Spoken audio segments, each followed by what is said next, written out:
ஓம் மகாதேவ் வரதா இல்லையா ஓனுக்கும். இப்ப இந்த சத்தத்துக்கு உங்களுக்கு அர்த்தம் புரியுதா? வாட்டர் சர்வீஸ் பண்ணிக்கிறாங்க, சத்தம் வருதா இல்லையா? வாட்டர் சர்வீஸ், அது பேர் ஓசை. பாடுவது ஒலி, பாடுவது ஒலி. ஓசை என்பது இறைச்சல் போன்று இருக்கும், அதுல எந்த அர்த்தம் இருக்காது. இப்ப நீங்க வாசிக்கிறீங்க பார்த்தீங்கன்னா கைலாய பார்த்து அதுவும் ஓசை தான். ஆனால் சிவனுக்காக வாசிக்கிறீங்க, அதுக்காக எவனுக்கும் இல்லை, சிவனுக்காக வாசிக்கிறதுனால அது அருள் சம்பந்தப்பட்டது. விளங்குதா? ஆனா அதோட சிறப்பு எது? திருமுறை போதுவது, திருமுறை போதுவது, அது அர்த்த சத்தம். இதெல்லாம் பிரிச்சு காட்டுறாங்க பெருமக்கள். இன்னும் சாத்திரத்துல இன்னும் கொஞ்சம் கருத்துலாம் இருக்கு, அதுக்குள்ள போல சாத்திரத்துல இன்னும் கொஞ்சம் விளக்குறாங்க அதை பத்தி. இது சுத்தமாகி அது அசுத்தமாகின்னு சொல்றதுலாம் அப்பெல்லாம் கொஞ்சம் சொல்றாங்க விஷயங்கள்லாம். இந்த ஓசைக்கும் ஒலிக்குமே ஒரு டிஃபரன்ஸ் இருக்கு.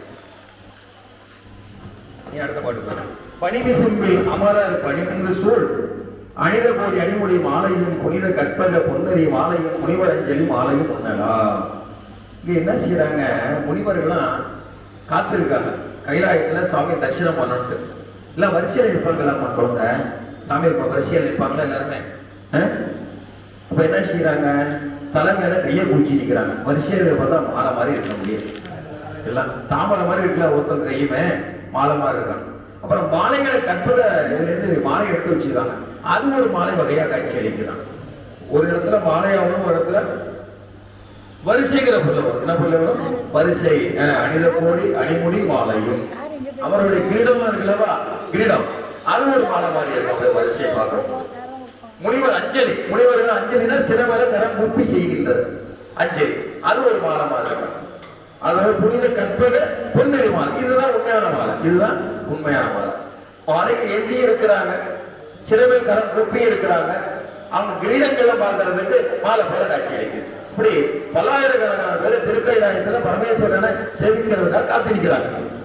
சாமி வெயிட்டிங்ல போட்டுருக்காரு. யார எல்லாரும் அவுட்டு புறநாகர் பதில் இல்லைங்கன்னு வச்சுட்டாரு. யார? இவர் தேவர்களெல்லாம்.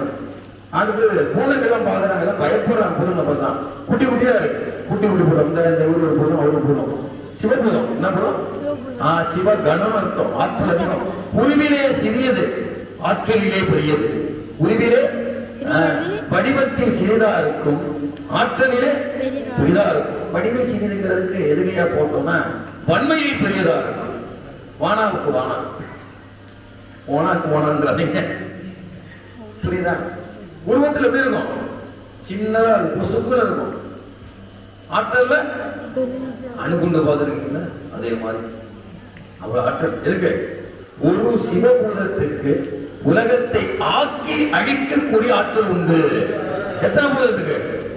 ஒரே ஒரு சிவபூதமே இந்த பூமி என்ன செய்யுமா? பந்து மாதிரி விளையாடுமா. கடையில தேன் முட்டாய் வாங்கி சாப்பிடுங்க பார்த்தீங்களா?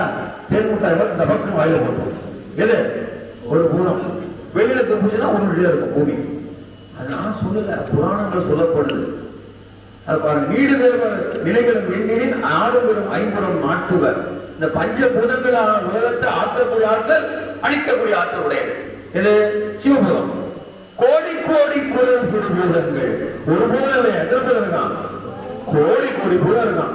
ஒரு பூதத்துக்கே ஒரு ஆற்றல் இருக்கும் போது கோடி கோடி பூதத்தை சிவபெருமான் வச்சிருக்கிறாரு. எப்பேற்பட்டவெல்லாம் இருக்காரு பாருங்க உள்ள கூட.